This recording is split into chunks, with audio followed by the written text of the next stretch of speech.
En el campo de batalla romano, un escudo no era solo una pieza de madera y metal, era una declaración de identidad. Entre los legionarios ciudadanos y los auxiliares no romanos existía una frontera invisible, pero profundamente marcada, y esa frontera muchas veces era el escudo que llevaban en la mano. Hoy vamos a descubrir cómo esa variedad de formas, ovaladas, planas, hexagonales, curvas, no fue fruto del azar, ni de una evolución lineal, sino el reflejo directo de un imperio que absorbía culturas, tácticas y artesanos de medio mundo. Desde las escenas de la columna de Trajano hasta los restos calcinados hallados en las fuertes del Limes, cada escudo nos habla de alianzas, de guerras, de reclutamientos y de decisiones desesperadas como las que describió Tácito en los días más oscuros del año 69. Si alguna vez quisiste saber qué diferenciaba realmente al soldado romano del que combatía a su lado sin ser ciudadano, este vídeo te va a interesar.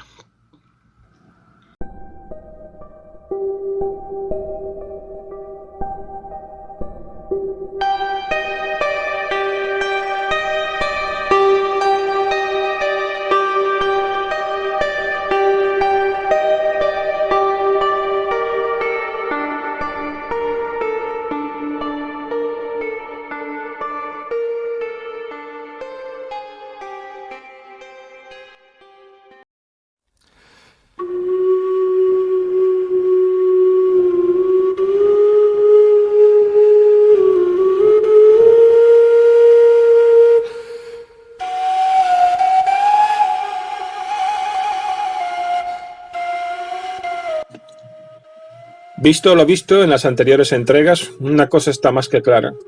Los escudos legionarios, en su mayor parte, diferían de los usados por los auxiliares bajo el Principado. De hecho, durante la Guerra Civil del 68 y 69 después de Cristo, al describir la revuelta en la misma Roma contra el emperador Galba, Tácito señaló lo siguiente.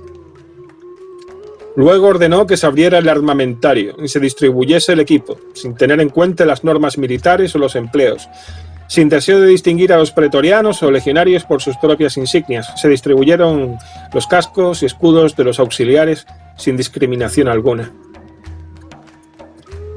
Claro que las cosas ya habían tocado fondo cuando se tomó tal decisión. En efecto, el concepto de la diferenciación entre tropas ciudadanas y no ciudadanas por medio de sus escudos, bueno, ya ha sido planteada en el contexto de la columna de Trajano.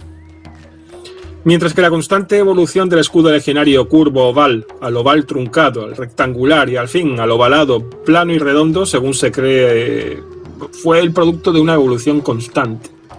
Otros piensan que no se trató de una cuestión de evolución lineal, un rollo determinista, ¿no?, sino de una lógica adaptación a las amenazas de cada etapa histórica, nada más. La amplia gama de tipos y formas de escudos auxiliares se reflejaba en la diversidad de los pueblos empleados por los romanos para ayudar a sus legiones en el campo de batalla. El escudo plano y ovalado fue representado en la columna de Trajano como un indicador omnipresente e inconfundible de la infantería y caballería auxiliar regular. No hay representados en el friso helicoidal escudos hexagonales, planos o rectangulares. De hecho, el espectador contemporáneo no habrá pasado por alto que este era exactamente el mismo tipo de escudo que usaban allí, no solo los bárbaros irregulares al servicio de Roma, sino incluso los oponentes dacios de Roma. Únicamente solo se les diferencia en los diseños de los escudos. Esos mismos escudos planos y ovalados se encuentran entre las armas capturadas, las llamadas spolia, que adornan los relieves del pedestal altamente detallados en la base de la columna de Trajano. Esto no es sorprendente, ya que los orígenes de tales escudos se encuentran en los diversos oponentes tribales europeos con los que se encontró el ejército romano y que hoy en día se agrupan bajo la etiqueta, a veces bastante cuestionada, de celta. Un mensaje del tipo «los bárbaros luchan contra nosotros» podría tomarse en un visto y no visto en otro muy diferente del tipo «los bárbaros luchan con nosotros». De hecho, esto parece mostrarse en las representaciones de escudos de la misma columna de Trajano. Fuera del arte de exhibición metropolitano y monumental, estos escudos se encuentran representados en las lápidas de las tropas auxiliares romanas, tanto de infantería como de caballería. Antes de proseguir con el vídeo, os animo a seguir la cuenta de Telegram del canal. Podéis cliquear sobre el acceso en el primer comentario fijado del vídeo. Hay razones para hacerlo. Entrega segura de notificaciones de todo tipo, material extra y una mucha mayor libertad. Ya somos 68, poco a poco sumamos. Además, hemos abierto un nuevo canal de YouTube llamado El Lenguaje de los Símbolos. Está centrado, como el nombre indica, en el simbolismo.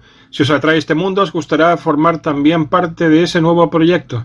Las direcciones del nuevo canal también la tenéis en el primer comentario fijado del vídeo.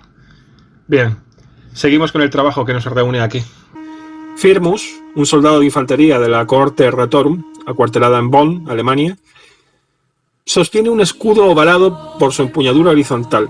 La parte inferior del tablero del escudo en esta lápida de Tiberio Claudio se halla oscurecida. No se conserva del todo bien, pero si la empuñadura hubiera sido central, cosa que los arqueólogos e historiadores sospechan, el escudo habría proporcionado una cobertura del 63% del total de la altura del soldado.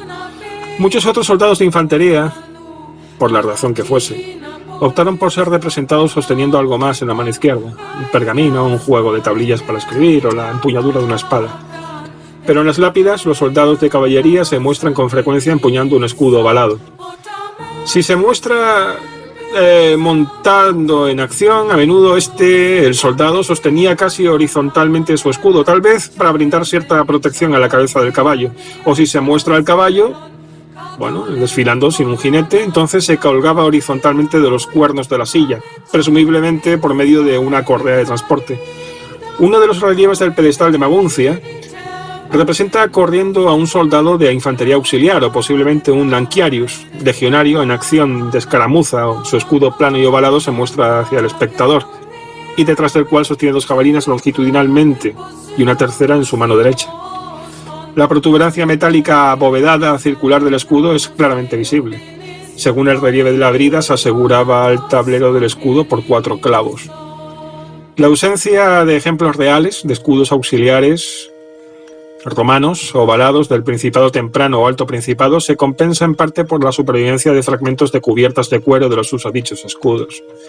Un ejemplo lo tenemos en Valkenburg, Países Bajos. Los restos dan a entender que se habría hecho uso de un tablero de escudo de 1 metro de alto por 0,5, medio metro de ancho, por lo que cubriría alrededor del 60% de la altura de un hombre, de 1,68 m. Los hallazgos de cubiertas de escudo curvos del Principado temprano, casi invariablemente hechos en latón, el llamado orichalcum, aunque no son desconocidos, están lejos de ser comunes.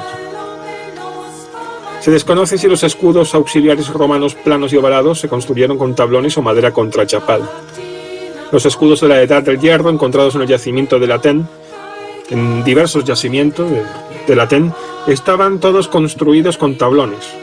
Dado que una alta proporción de las tropas auxiliares al servicio de Roma usaban formas de escudos similares a las que se muestran en esculturas monumentales como en los Spolia, existe una gran posibilidad de que sus escudos también estuvieran construidos con tablones, no con madera contrachapada. El escudo de Doncaster, si originalmente era plano, podría indicar que se podría haber usado de madera, en su fabricación se hubiera usado madera contrachapada, pero si originalmente se trató de un escudo curvo, y se encontró aplastado y aplanado, pero originalmente hubiera sido curvo, esta solución constructiva no hubiera sido de mucha ayuda. Esta incertidumbre solo subraya la escasez de pruebas supervivientes. El hecho de que los tableros de escudo ovalados posteriores se construyeran con tablones puede tener aquí algún significado. Sin embargo, es igualmente posible que estos pudieran haber sido el producto de la reintroducción de las tradiciones artesanales galas y germanas, en lo que se refiere a la fabricación de escudos construidos con tablones en el seno del ejército romano. Hasta que no se excabe un ejemplo indiscutible de un tablero de escudo plano u ovalado del Principado temprano o alto, la certeza será imposible. Nos movemos en el mundo de las especulaciones, algo que es norma en esto de la arqueología. De hecho, la evidencia arqueológica nos da una mayor luz para el periodo del Principado posterior que para los periodos anteriores. Además del escudo rectangular curvo de la Torre 19 de Dura Europos, los arqueólogos recuperaron una serie de tableros de escudo ovalados y planos de las defensas de tierra levantadas apresuradamente que reforzaron las murallas de la ciudad. Estos escudos probablemente se pueden asociar con la guarnición de la ciudad durante el siglo III después de Cristo, a saber, hablamos de la corte número 20, la Palmilenorum, una unidad auxiliar romana que, fue bastante reforzada.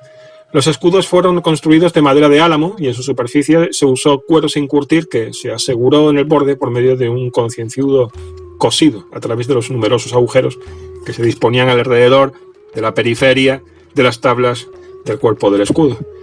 Se recuperaron 5 escudos casi completos del terraplén construido apresuradamente y que reforzó el muro oeste, más 2 de la torre número 19. Los fragmentos de otros escudos recuperados incluyeron 2 piezas de la torre número 2, la torre de los arqueros, y algo se encontró en la 19. Bueno,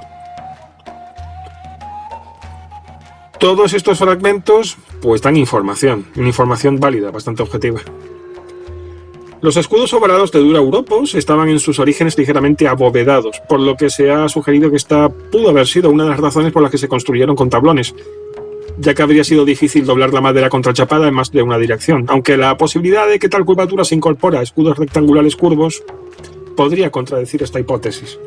Pero bueno, las dimensiones y sobre todo las proporciones de los escudos ovalados de Dura Europos muestran la evolución de este tipo de escudos, aunque las cubiertas de cuero de los escudos ovalados del Principado temprano, incluso teniendo en cuenta el desigual encogimiento, indican una proporción de 2:1 para su relación de alto a ancho. La relación es mucho más cercana a 1:1 para el escudo de Dura Europos. Eso debe a que los escudos se hicieron más amplios. Es comprensible que en el pasado se haya centrado mucha atención en la decoración pintada de los escudos ovales de Dura Europos. El escudo número 1 mostraba y muestra una representación de los eventos finales de la guerra de Troya, y el número 2 mostraba y muestra, más mal que bien, pero bueno, ahí está, una batalla entre amazonas y griegos, ambos sobre un fondo rojo. El escudo número 3 estaba decorado con una representación de un dios guerrero sobre un fondo azul verdoso. La parte trasera del escudo número 2 también estaba decorada, pero con líneas radiantes con motivos en forma de corazón sobre un fondo azul oscuro. Los temas de los escudos 1 y 2 coinciden con los que se encuentran entre los cascos de careta, estos típicos cascos romanos que muestran pues el rostro hierático. Pueden llegar a intimidar bastante esos cascos, ¿no?, que se usaban en actividades entre comillas gimnásticas, deportivas. En realidad eran rituales de la caballería romana, ¿no? Bueno, ellos buscaron imitar la estética griega. El tema amazónico, troyano, abunda en esa dirección.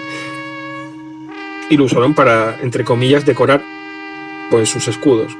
El escudo número 3, por otro lado, refleja el tipo de motivos de deidades y héroes que por lo general se encuentran tanto en armaduras, también gimnásticas deportivas, como en equipos de combate de la época. El escudo hexagonal tenía una parte superior e inferior plana y un ángulo de alrededor de 145 grados en el medio de cada lado largo. Parece haber sido mucho más raro entre las tropas auxiliares que las formas rectangulares ovaladas o planas, pero se representan ejemplos artísticos ocasionales. La representación del soldado de caballería Leuvius del ala seosiana en la lápida de Worms, Alemania, parece tener uno, al igual que un relieve similar de Bonatorix del ala longiniana de Bonn. Este último también lleva una coraza de escamas, bastante rara entre las representaciones de soldados de caballería. Los escudos hexagonales también están representados en el fresco de la batalla de Veneza de la sinagoga de Dura Europos. Los soldados de caballería representados en el monumento Tropaeum Traiani en Adamclisi, bueno, mientras tanto fueron representados con escudos ovalados y hexagonales. Ahí están, son perfectamente visibles. La encuadernación en forma en U de los escudos hexagonales es evidentemente bastante distintiva. Se conocen ejemplos en Eislingen, Alemania, y en Vindonissa, ambos conservando un ángulo de alrededor de 110 grados. Presumiblemente, lo más seguro, es la parte superior e inferior del escudo. Hay restos de estos escudos hexagonales, pero claro, tampoco abundan por doquier. Hay que ceñirse a lo que hay, que no es mucho. No se representan escudos rectangulares planos en la columna de Trajano, la columna de Marco, ni el gran friso de Trajano, en el arco de Constantino, en Roma, o incluso en las metopas de Adamclisi. Sin embargo, una de las mejores lápidas de Renania, del Principado, temprano, es la de Anaius Daberthus, un soldado de infantería de la corte número 3 del Matarum. En su mano izquierda sostiene la empuñadura horizontal de un gran escudo rectangular plano, cuyo borde inferior es apenas visible sin realizar una inspección minuciosa de la estela. El borde superior está a la altura de los hombros y el borde inferior está justo por encima del tobillo, por lo que el tablero del escudo cubre aproximadamente el 70% de la altura de su portador, suponiendo que esté representado con precisión. Y hay que decir que en todos los demás aspectos esta lápida destaca por su precisión. Así que muy posiblemente el escudo fuera así, no asá. El origen de este tipo de escudo probablemente se encuentre también en la Edad del Hierro, a juzgar por las representaciones escultóricas conservadas. La fina escultura clásica de Mondragón representa a un guerrero de pie con un escudo plano y ovalado, apoyado en el suelo frente a él. Tiene los lados rectos, arriba y abajo, y esquinas curvas que son mucho más pronunciadas que las de la lápida de Anaius Daversus. Sin embargo, los dos tipos están claramente relacionados. El escudo de Mondragón se muestra con un lomo vertical central, una protuberancia en forma del característico grano de cebada, ya clásico, ¿no? Y un refuerzo en forma de mariposa, sostenido por 8 remaches abovedados, por lo que presumiblemente el original era metálico. Un ejemplo arqueológico de un escudo romano que no ha sido descrito hasta ahora, aunque lo más probable es que esté dentro de esta categoría, pero bueno, por varias razones que es necesario señalar, es problemático en muchos aspectos. Bueno, hablamos del escudo de Doncaster, que fue excavado debajo de la muralla antonina del fuerte romano Danum, donde parece que el escudo se intentó destruir totalmente en una hoguera, algo que básicamente se consiguió. Tumbado boca abajo se localizó un resalte de hierro y un refuerzo, interpretado por los arqueólogos como una especie de empuñadura, ¿no? Junto con los restos carbonizados, al menos 2 capas de madera decoradas con aleaciones de cobre. Los restos del escudo nos enseñan que tenía 65 o 64 centímetros de ancho y 1,25 m de alto, por lo que cubría alrededor del 74% de altura de un hombre de 1,68 m. También estaba formado por 3 capas de listones de madera, una interior de roble, orientada horizontalmente, entre 2 capas exteriores de aliso, orientadas verticalmente. El aliso es una madera inusual, blanda y poco resistente, pero con la que los romanos estaban familiarizados. El cofre del tesoro de Cambridge se hizo con él, al igual que gran parte del primer fuerte de madera construido en Carlisle, Inglaterra, ya que a menudo se encuentra en zonas bajas cercanas a los ríos, y por lo tanto fue el primer bosque que se despejó antes de construir un fuerte como el de Doncaster. Bueno, a lo mejor no es la mejor de las maderas, pero la tienes a mano y la usas. Es práctico. De hecho, era una de las maderas favoritas de Plinio el Viejo para construir escudos, pero es posible que la disponibilidad haya sido el factor clave en su elección. El escudo de Doncaster se parece mucho a los escudos legionarios de Cas el Harid y Dura Europos, en lo que se refiere al método de construcción. Pero claro, hay diferencias. En primer lugar, la empuñadura de este escudo era bien diferente a la de otros, pues era mucho más corta y estaba diseñada para envolverse alrededor de la parte central, sin llegar a cortar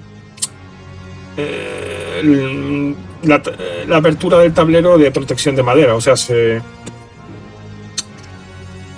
era un escudo flexible en el sentido de que daba una protección, vamos a decirlo así, extra al soldado, pero sin dar demasiados quebraderos de cabeza a la hora de elaborarlo. Ejemplos de estos accesorios, bueno, provienen de una serie de sitios, incluyendo Dura Europos, Liberkis, Bélgica y Estrasburgo, Francia, y el uso ha sido completamente explicado por Simon James, que tiene bastante bibliografía al respecto. En segundo lugar, el saliente y el refuerzo se encontraron separados del tablero de protección y no estaban alineados, por lo que no necesariamente se deduce que todos estos restos pertenecieron al mismo objeto. Un vertedero de material destruido o eliminado que fuese el resultado del abandono de un fuerte podría tener juntos varios restos no relacionados entre sí. Es más, de hecho sería lo común. Hay que destruir material, lo quemas juntos, ¿sabes? No te complicas, no haces 500 hogueras, haces una grande. Por lo tanto, hay buenas razones para sospechar de cualquier interpretación del escudo de Doncaster, o lo que queda de él, que es muy poco, hasta de si hubiera tenido originalmente una empuñadura vertical. Hay que dudar de todo. Pero bueno, hay que hablar del escudo de Doncaster porque está ahí, el escudo de Doncaster. Y a los frikis de este mundillo algún día les sonará a Doncaster. Pues ahí está, un escudo quemado. La mayoría de los escudos encajan en las categorías ya discutidas, pero algunos no. Las excavaciones en Dura Europos produjeron ejemplos de escudos hechos de juncos atados con cuero sin curtir. Esta no es una forma estándar de construcción de escudos romanos. Hombre, tendría su resistencia, ¿no? Pero ahí se nota algo bastante improvisado. Lo llamativo es que existe una gran variabilidad. O sea, no es que sea, esa es la forma de hacer escudos y no te puedes salir de aquí, no. Bah. Había unas pautas, unas normas generales que se cumplían, pero la gente tenía libertad de hacer sus cosas, ¿no?